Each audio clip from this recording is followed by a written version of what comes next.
राधा स्वामी जी, संगत जी, आज का सत्संग उस रहस्य पर आधारित है जिसे समझना हर इंसान के लिए जरूरी है।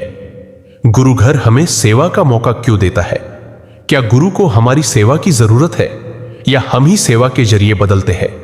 इस बात को समझाने के लिए एक साखी सुनाता हूं, बहुत गहरी, दिल को छू लेने वाली। संगत जी, एक बार एक बड़ा गुरु घर था। सुबह सूरज निकला नहीं था, पर सफेद कपड़ों में सेवादार झाड़ू लगा रहे थे, पौधे सींच रहे थे, कहीं कोई ईंट उठा रहा था, कहीं कोई पानी भर रहा था। उसी गुरु घर में एक नौजवान सेवक था, नाम था लक्ष्मीचंद। वह सेवा तो करता था, पर मन में हमेशा यही सोचता था, हम इतनी मेहनत करते हैं, गुरु जी को तो दिखता भी नहीं। उसके भीतर एक कसक थी, एक तड्डेड़ डाब थी, एक सवाल था, मेरी सेवा का फायदा क्या? एक दिन गुरु घर में कार्यक्रम था, हजारों लोग आए हुए थे। लक्ष्मीचंद सुबह से शाम तक कभी स्टेज लगा रहा था, कभी लंगर में बर्तन धो रहा था, कभी रास्ते साफ कर रहा था। शाम को थक कर एक कोने में बैठ गया। मन में दुख था, मैं इतना कर रहा हूं पर मेरी कोई कद्र नहीं। उसी वक्त गुरु महाराज ने धीरे से उसके पास आकर पूछा, बेटा आज सेवा नहीं करोगे? उसने कहा, गुरुजी कर तो रहा हूं, पर लगता है कोई देखता ही नहीं। गुरुजी मुस्कुराए और बोले, बेटा सेवा हम तुम्हारे हाथों से अपने लिए नहीं करवाते, सेवा इसलिए करवाते हैं कि तुम्हारा दिल हल्का हो जाए। गुरु घर की सफाई हमारे भवन के लिए नहीं, तुम्हारे मन की सफाई के लिए होती है। तुम जब झाड़ू लगाते हो अहंकार हटता है, तुम जब पानी भरते हो आलस हटता है, तुम जब पौधा लगाते हो मन में जीवन की सुगंध भरती है। बेटा सेवा से गुरु घर नहीं बदलता, सेवा से सेवक बदलता है। इतना कहकर गुरुजी चले गए, पर उनके शब्द लक्ष्मीचंद के दिल में सदा के लिए लिख गए। पहली बार उसने महसूस किया, सेवा किसी भवन की नहीं, मेरे भीतर की सफाई थी। संगत जी, हम समझते हैं कि हम गुरु के लिए सेवा करते हैं, पर सच यह है गुरु हमारे लिए सेवा करवाते हैं। गुरु घर की दीवारें चमकाने से हमारे मन के दोष घिसते हैं, आंगन साफ करने से हमारे भीतर की उलझनें साफ होती है, पेड़ पौधों की सेवा से हमारे भीतर करुणा की हरियाली उगती है। जहां सेवा है वहां कृपा है, जहां सेवा है वहां मन में प्रकाश है। गुरु घर हमें मजदूर नहीं बनाता, गुरु घर हमें मनुष्य बनाता है। संगत जी, संसार में इतने जीव हैं कि गिनती भी नहीं की जा सकती। किसी का मन लालच में डूबा है, किसी का क्रोध में, किसी का मोह में, किसी का ईर्ष्या में और किसी का अपने ही विचारों के बोझ में। हर कोई अपनी दुनिया के जाल में फंसा हुआ है। लेकिन जब गुरु घर सेवा का अवसर देता है तो वह भीड़ में से उठाकर केवल कुछ जीवों को ही देता है, क्योंकि गुरु बाहर का रूप नहीं देखते। गुरु भीतर की क्षमता, भीतर की पुकार, भीतर का संस्कार, भीतर की आयु, भीतर का कर्म और भीतर का बोझ देखते हैं। गुरु जानते हैं कि कौन सा जीव किस अवस्था में खड़ा है, कौन सा जीव किस दवा से ठीक होगा और कौन सा जीव किस मार्ग से अपनी आत्मा को साफ कर सकता है।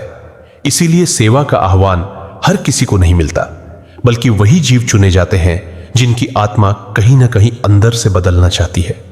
गुरु देखते हैं कि इस जीव का मन भटका हुआ है, इसके जीवन में अंधकार ज्यादा है, यह बाहरी कामों में उलझकर अपना जीवन व्यर्थ कर देगा।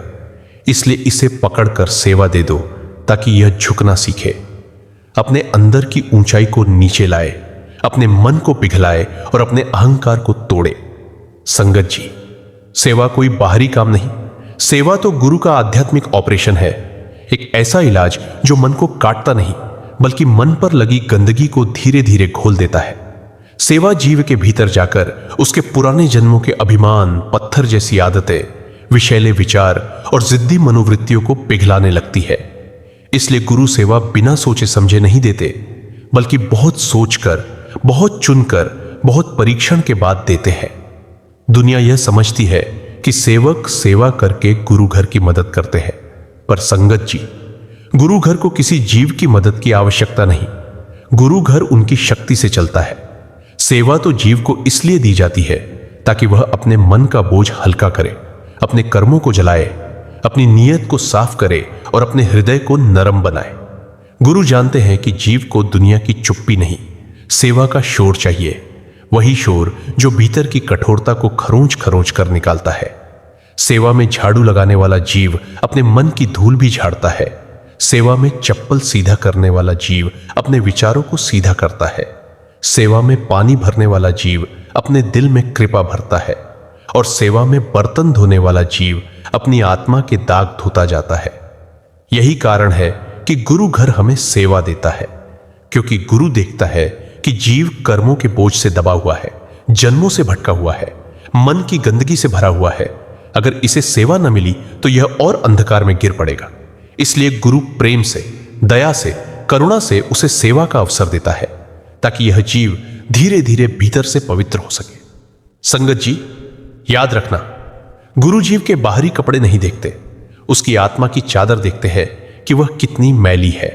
और जिस जीव की चादर सबसे ज्यादा मैली होती है, उसी को गुरु घर सबसे ज्यादा सेवा देता है, क्योंकि गुरु जानते हैं कि इस जीव को अभी बहुत धोना है, बहुत झुकना है, बहुत भुगतना है, बहुत बदलना है।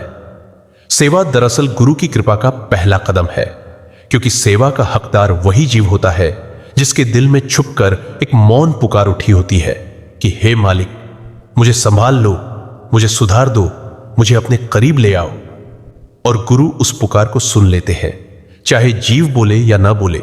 इसीलिए सेवा का अवसर हर किसी को नहीं मिलता। सेवा उस जीव को दी जाती है जो जन्मों से भटकते भटकते अब थक चुका है, और जिसकी आत्मा गुरु की शरण में आकर धीरे धीरे उपचार चाहती है। इसलिए गुरु घर सेवा देता है, क्योंकि सेवा जीव को बदल देती है, उसके मन को पिघला देती है, उसके कर्मों को जला देती है, और अंत में उसे उस मुकाम तक पहुंचा देती है जहां से वह प्रकाश की ओर बढ़ सके। वरना मन अपनी जिद में जीव को जन्मों तक नहीं छोड़ता।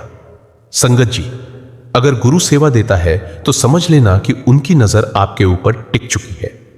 अब बस जीव को मेहनत करनी है और सेवा के रास्ते पर चलता जाना है, क्योंकि सेवा ही वह मार्ग है जहां जीव मिटता है और गुरु बसता है, जहां मैं गिरता है और तू खड़ा होता है, जहां अहंकार मरता है और प्रेम जन्म लेता है।